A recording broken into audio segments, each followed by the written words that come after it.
os quería contar algo que a mí como fotógrafa y como ser humano, como filósofa, me interesa, siempre me ha interesado mucho, me fascinan los espejos. Me encantan las superficies reflectantes, las posibilidades de un espejo y todo lo que sucede con un espejo en una obra de arte y especialmente en fotografía. Para empezar a hablar sobre las posibilidades o el misterio del espejo, por qué el espejo me resulta tan interesante, quiero empezar hablando de dos artistas que no son fotógrafos, pero bueno, que hicieron algo ya con la imagen reflejada que es muy interesante. Y evidentemente, pues uno de los grandes artistas del espejo es Velázquez. Y os he puesto dos cuadros aquí de Velázquez, La Venus del espejo, desde 1646, en que pues vemos a Venus, ¿no?, reclinada en un diván, y es una perspectiva extraña en pintura porque Velázquez decide pintarla de espaldas y su rostro nos aparece reflejado en el espejo. Entonces, Velázquez ahí ya está dándose cuenta de que el espejo permite ver un plano que no podríamos estar viendo. Y en realidad el cubismo como forma de arte viene bastante de aquí, y es el cubismo se plantea una pregunta que es ¿cómo veríamos la realidad si pudiéramos ver todos los planos de una figura al mismo tiempo? Si pudiéramos desdoblar todos los planos de una figura en 3D hasta que fuera plana, ¿no? ¿Por qué en las obras de Picasso podemos ver los dos ojos de un personaje al mismo tiempo si está de perfil? Pues porque él es como si tuviera una figura de papel, ¿no?, armada, y la desmontara y la desdoblara. Es como los mapamundis del globo aplanado.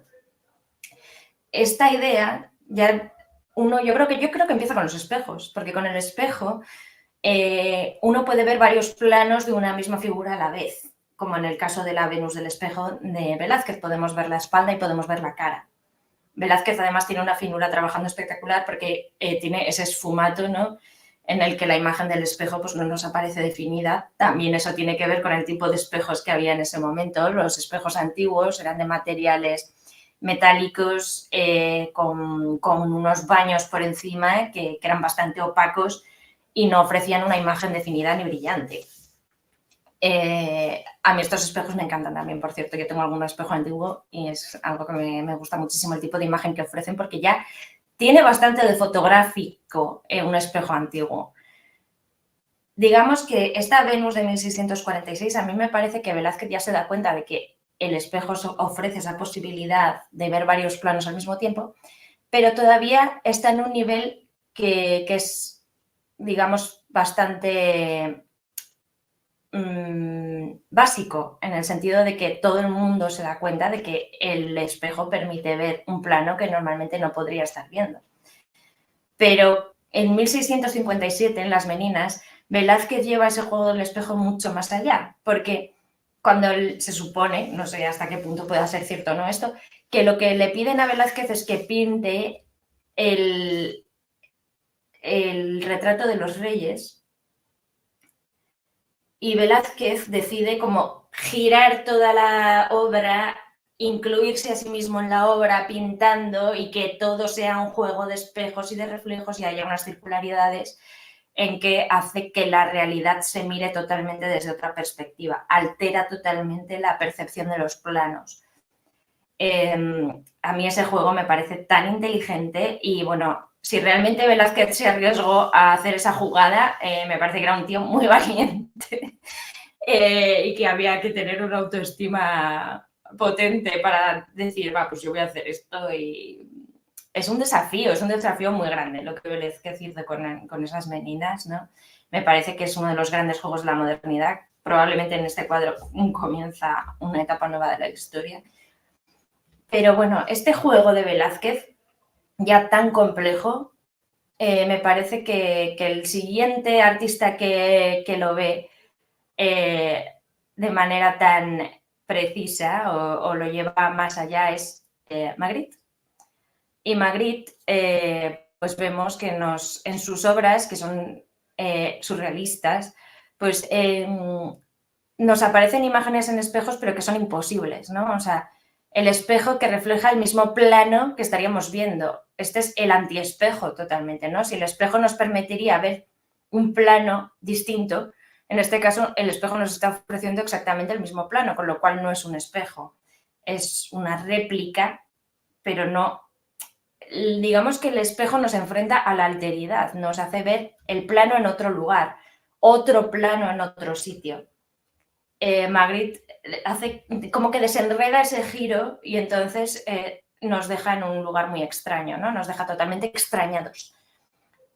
Después Magritte también, como juega mucho con el concepto y con la relación entre las cosas y las palabras, y que las cosas no son las descripciones de las cosas, tiene obras como Esto no es una pipa, pues también tiene obras como Este espejo, que lo que nos ofrece es el cuerpo humano, pero no un cuerpo humano en imagen, sino el cuerpo humano como concepto, cuerpo humano. Y ni siquiera es cuerpo humano, porque son las palabras cuerpo humano. Ese todo el rato, ese giro, ¿no? Entre lenguaje, concepto y objeto, o representación del objeto, que también es, bueno, pues hasta qué punto es concepto o es objeto.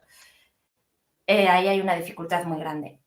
Pero yo, con el artista con el que más me enamoré de los espejos y de las superficies reflectantes, y más me di cuenta de lo que me gustaba una superficie reflectante, ay, muchísimas gracias. Estás por mi primer comentario. Santa María Films, gracias. Qué alegría. Bueno, pues el primer artista con el que yo me di cuenta de cuánto me fascinaba un espejo o una superficie reflectante y la magia de los espejos en el arte contemporáneo es Anish Kapoor.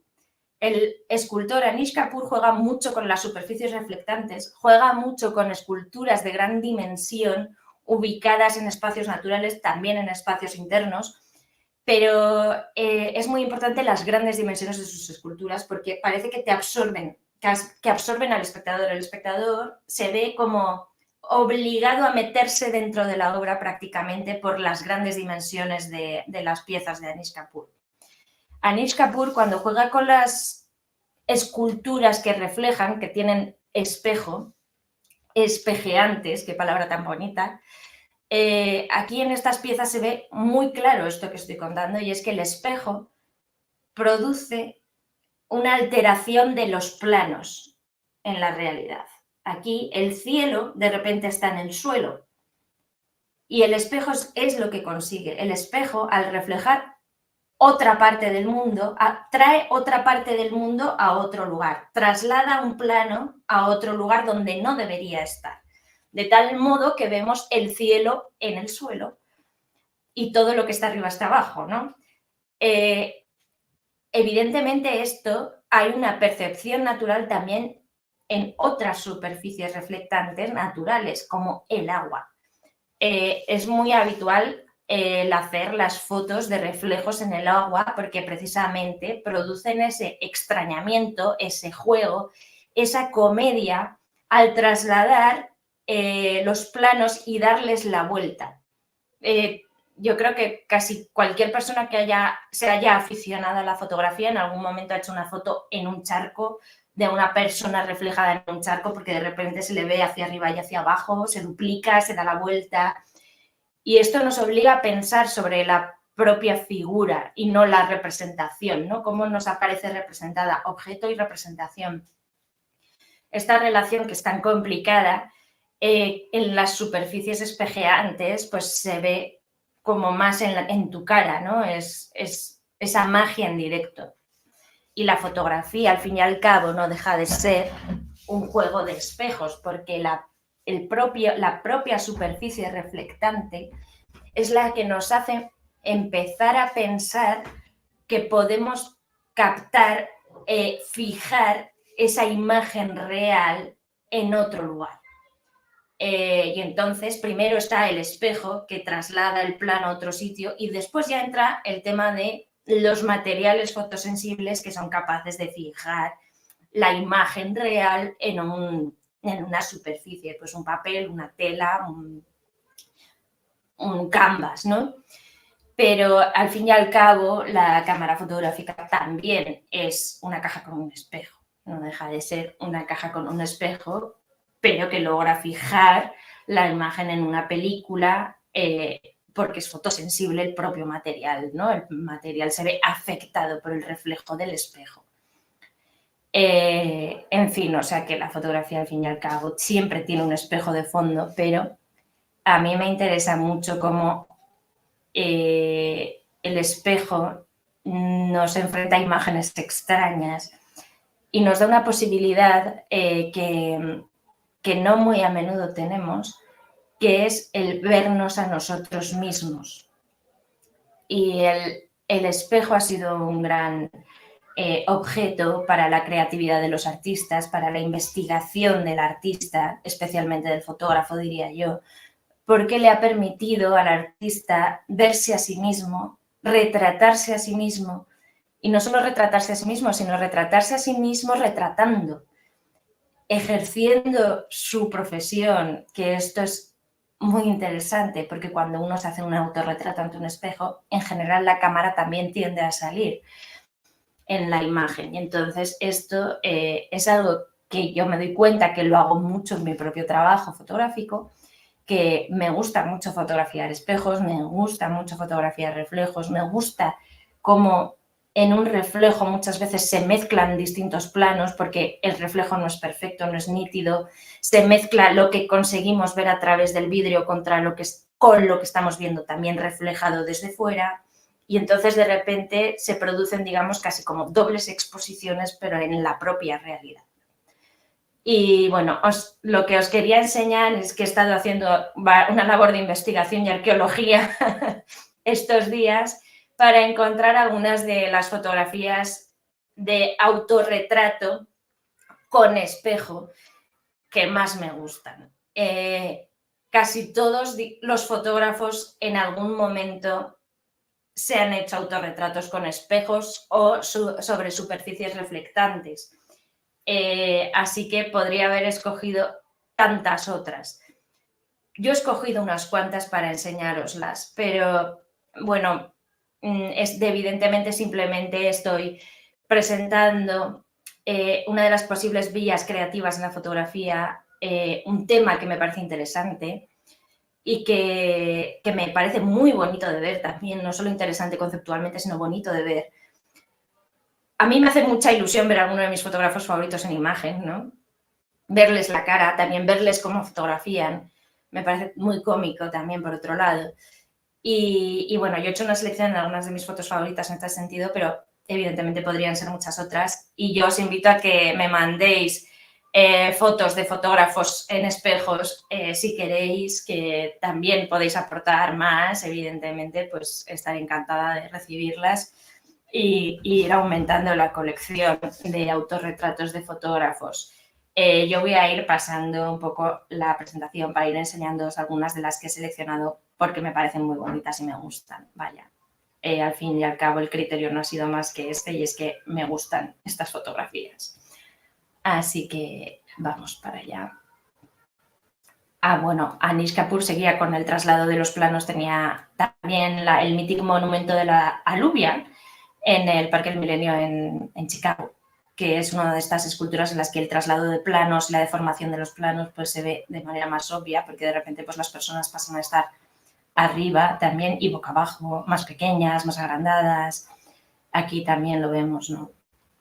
Pero bueno, aquí comienzo mi selección de fotografías, de autorretratos en espejos. Y bueno, por ejemplo, esta es una práctica que se lleva a cabo desde el inicio mismo de la fotografía y me parece tan bonito poder ver algunas fotos tan antiguas de autorretrato de fotógrafos y fotógrafas que es que no sé, me parece que tiene una magia tan bonita, me parece que es algo tan natural, ¿no? La idea de que el fotógrafo se quiere ver a sí mismo también y convertirse en objeto de su propia fotografía, me parece, no sé, me parece que tiene una belleza que no sé por qué motivo me emociona tanto el autorretrato de esta manera, pero bueno, de esta fotografía no he conseguido encontrar la fuente por más que la he buscado, no sé si a alguno de vosotros puede que les suene, la de la foto de la izquierda. En cualquier caso, todo el resto de fotografías ya veis que sí que tienen las autorías escritas debajo.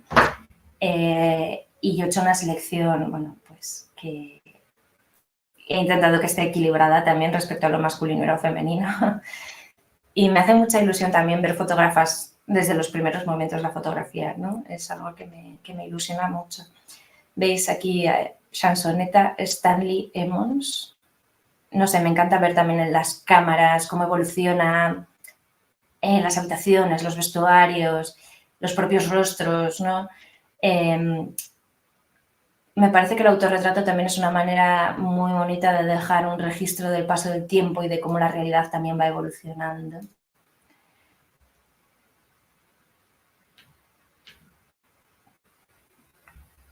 Un momentín. Sigo. Los autorretratos de Edouard Bouvat me encantan, tiene bastantes autorretratos desde el comienzo, desde muy joven, con distintas parejas. Tiene tantos autorretratos con tantas personas distintas que me parece que el autorretrato de Edouard Bouvat no solo es, realmente es una crónica del paso del tiempo y una crónica de su propia vida. Incluso, ¿no? Pues aquí una fotografía de Juliette Binoche, el ya mayor, ¿no? Pero su propio trabajo profesional a veces se incluye a sí mismo no solo es la foto doméstica, también es en la foto comercial, que él se incluye a sí mismo en la fotografía. Y me fascina cómo él, aunque pase el tiempo, tiene la misma postura, los mismos ángulos, la misma manera de abordar la imagen. Y ahora viene algo que me hace una ilusión especial, porque buscando los autorretratos de Edouard Bouvat encontré algo que no me esperaba encontrar, y es este autorretrato de Graciela Iturbide con Edouard Bouvat. Y si os fijáis, el autorretrato de Graciela con Edouard tiene la misma estructura exacta que cualquiera de los autorretratos de Edouard. O sea, Graciela está usando el mismo lenguaje de Edouard para autorretratarse con él.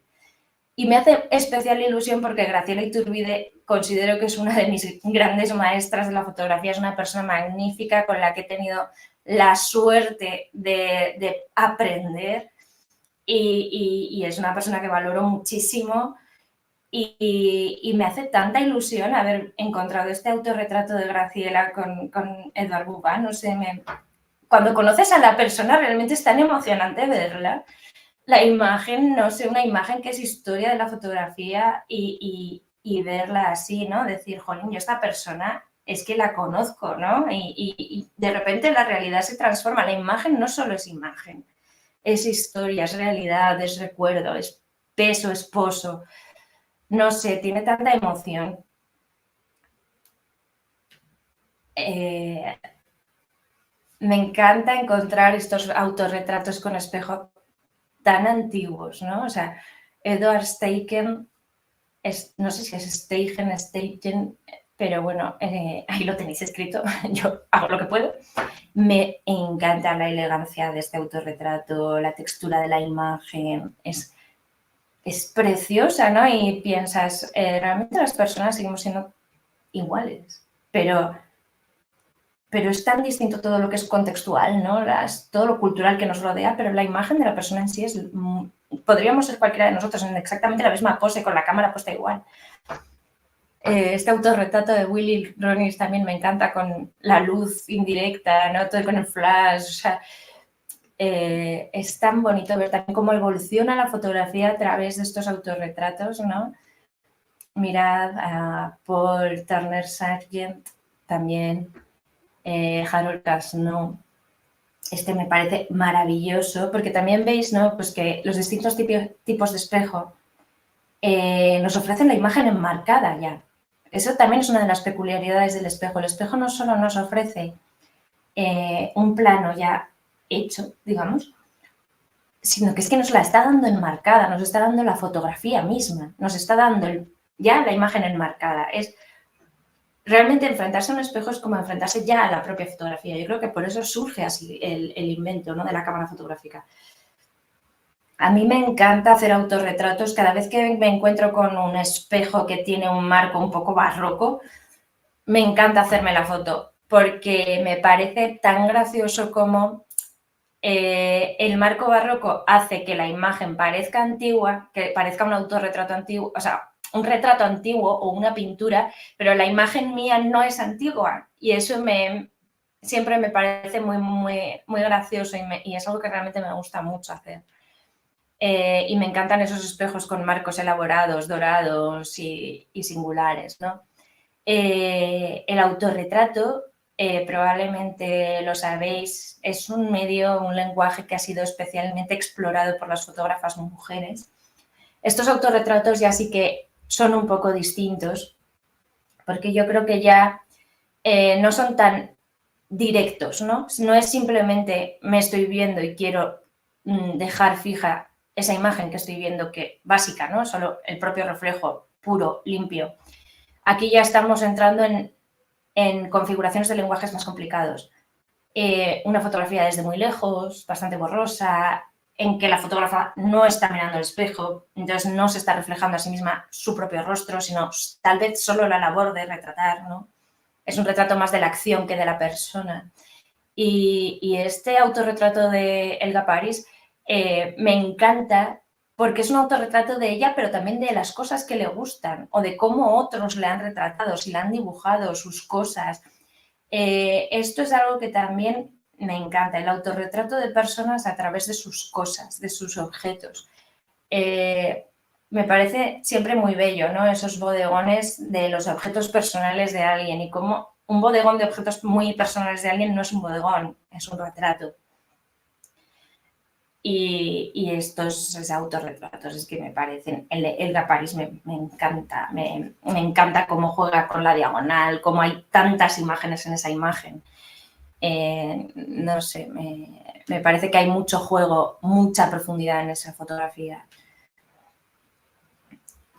Este autorretrato de Astrid Kirchner también está jugando ya mucho con no solo la simple imagen de la fotógrafa, sino esas ramas que se meten también en el autorretrato. No es solo un autorretrato, ya estamos jugando con una imagen como más fantástica, el propio marco del espejo con esa flor. Como hay varias imágenes también ahí dentro, ¿no? Es también más complejo, ¿no?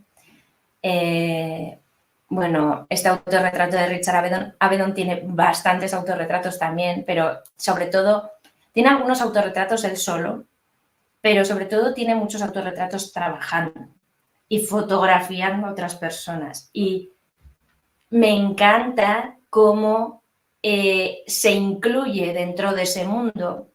Y esto es algo que me parece muy Velázquez, esta foto de Richard Avedon. Tiene muchísimos planos, muchas profundidades, muchos personajes, con actitudes totalmente distintas. Es que me parece tan Las Meninas, el autorretrato de Avedon.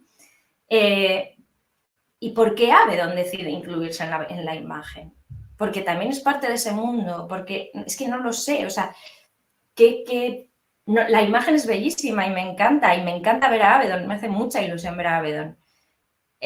Pero ¿por qué? ¿Por qué decidiría alguien incluirse dentro de la foto comercial, ¿no? O que le han encargado? Eso es algo que, no sé, me parece de una autoría también de un nivel de ego que tiene que tener la gente que se autoconsidera artista o autor, tiene que tener un ego. No es nada malo, al revés. Hay que tenerlo con medida, evidentemente. No puedes volverte delusional, ¿no? No puedes delirar, pero tú tienes que tener la fuerza para autoafirmarte y decir mi mirada vale la pena, mi discurso vale la pena, mi voz vale la pena. Y evidentemente Avedon cree que su imagen vale la pena y que su trabajo vale la pena, porque si no, no se incluiría en la propia imagen. Y no sé, es algo que me hace pensar mucho estos autorretratos así tan dentro de esos mundos, ¿no? Dentro de, por ejemplo, de un reportaje. ¿Por qué alguien decide incluirse a sí mismo dentro de un reportaje? Eso es algo que me encanta. Continúo con la selección. Este autorretrato de Ilse Bing también me gusta muchísimo. Parece la puerta de un armario, ¿no? Y entonces, mirad lo complicado, ¿no? Cómo está ella subida a la mesa para poder salir en el espejo. el papel pintado por detrás, como la imagen es mucho más grande que solo el espejo. Ella podría haber decidido enfocar únicamente la imagen reflectante, pero enfoca mucho más, ¿no? La habitación, y entonces ella solo es una pequeña parte de una habitación más grande. Y eso también es una decisión creativa interesante, ¿no? ¿Por qué agrandas el plano? Porque no te fijas solo en el reflejo, sino incluyes más cosas. Y entonces eso también tiene su gracia, ¿no? Porque el retrato también entonces está jugando con ese papel pintado, con la propia habitación, con la propia el espacio que ella ocupa en la habitación, cómo lo ocupa. Todo esto también es parte, ¿no? Habla mucho también. Este autorretrato de Oriana Fallaci, fumando con su Rolleiflex, creo que es. También es que... Y la actitud, ¿no? Como esta fotógrafa frente a otros autorretratos que hemos visto antes en las que las fotógrafas bajan la mirada, prácticamente no miran, es una mirada totalmente desafiante. Es un retrato de sí misma, más que un autorretrato.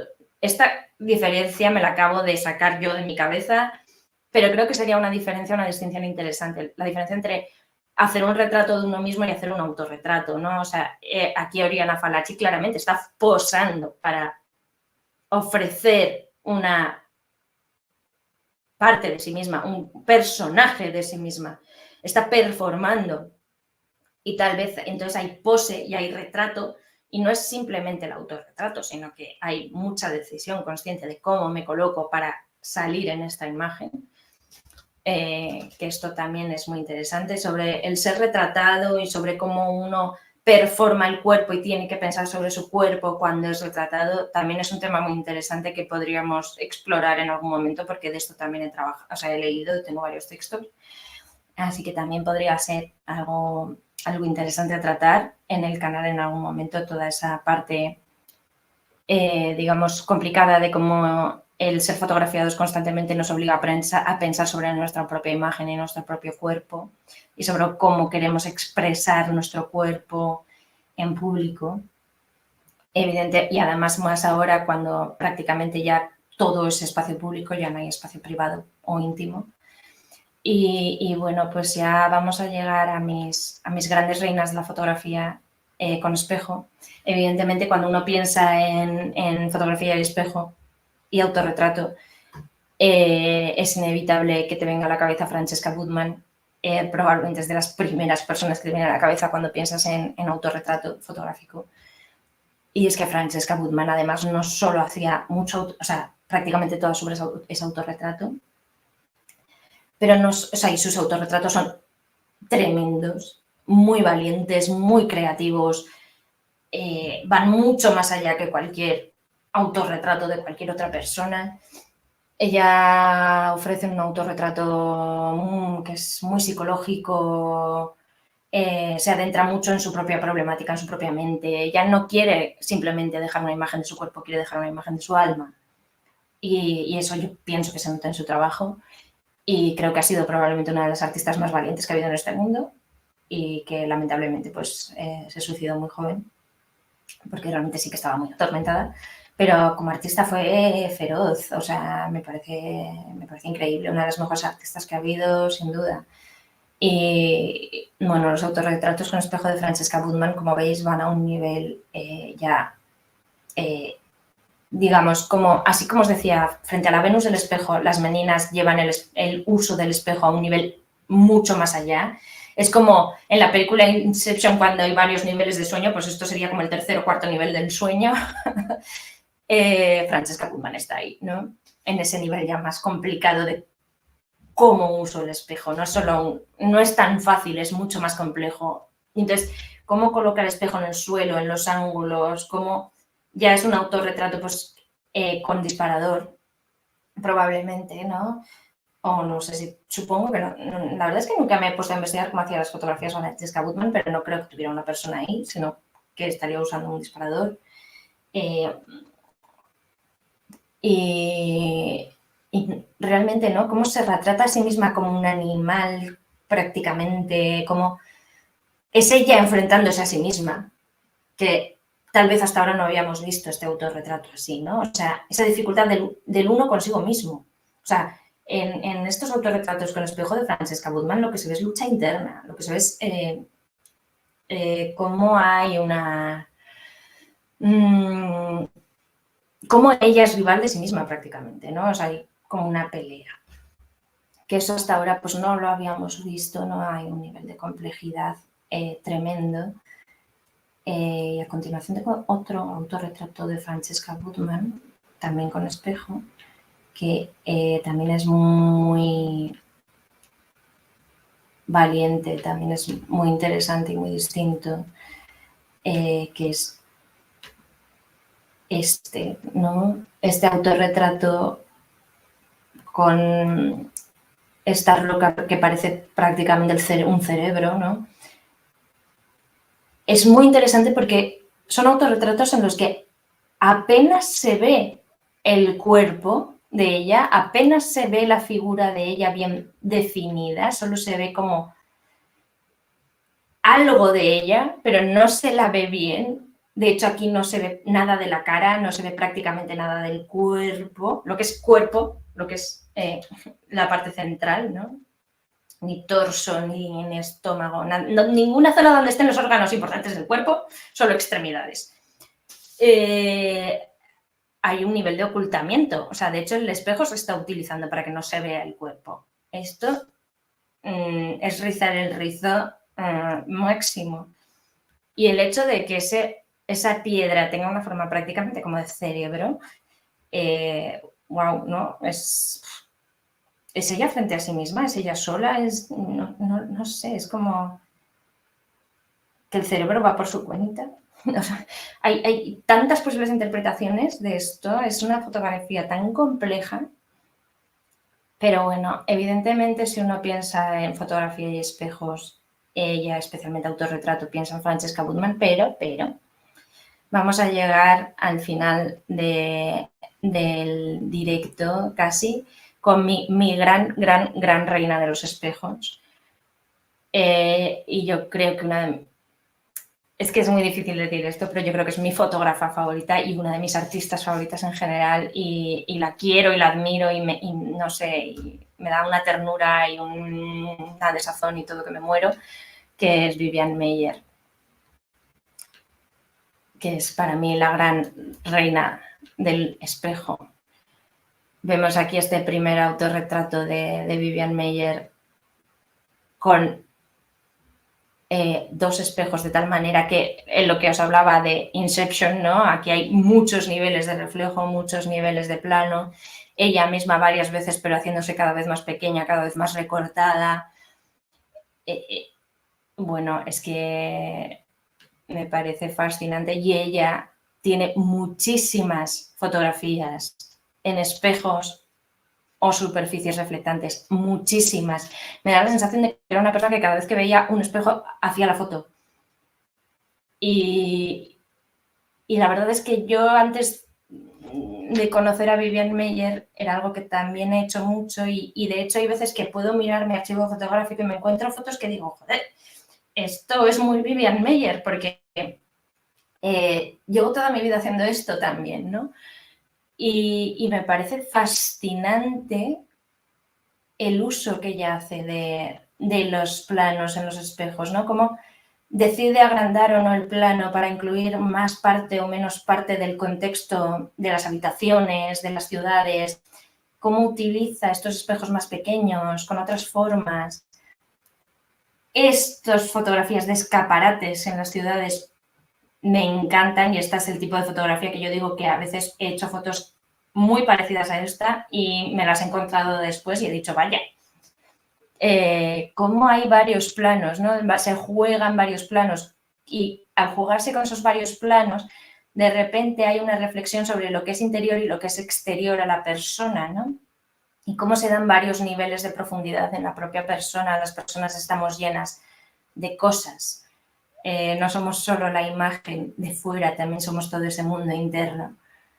Cada uno de nosotros, ¿no? Y cómo, de nuevo, pues cómo incluye los elementos de la ciudad, otros seres vivos, en ese autorretrato consigo misma, y entonces el autorretrato pasa a ser retrato de una relación también con los demás, de su propia mirada, es un autorretrato de su propia mirada.